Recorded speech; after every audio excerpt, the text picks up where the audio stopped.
Reel it in more. Let me grab it. Okay. Man, this one's heavy. Feel it. Hold the fishing rod. That one's heavy. See how much pounds that is? I'm going to touch it. What? Squirmy wormy, all right. Look at its fins.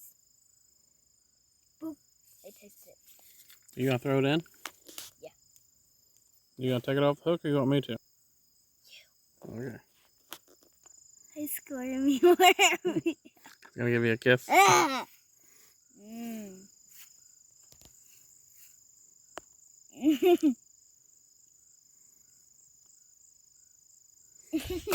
Look at his eye. Get out of here. Get out of here. That was a good one. You did it all by yourself, buddy. Yeah. Super. Oh, sail. Oh, sail. I'm going to cast this one for you so you have longer, so it'll go out far. Okay? It's supposed to be. Yeah, that's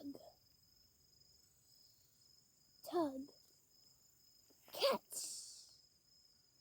This side's a lot better because I've catched a fish. That side and that side are a lot better. That side and this side are a lot better. Mm-hmm. Try to get almost all the way to that duckweed over there. The duckweed? Mm-hmm. There you go. The same weed I was. Okay, reel in the slack. Ooh, hurry up, reel the slack in. Just don't move the bobber. There you go. That's good, that's good. As it comes closer, barely reel in more slack, okay? But just try not to reel in the bobber.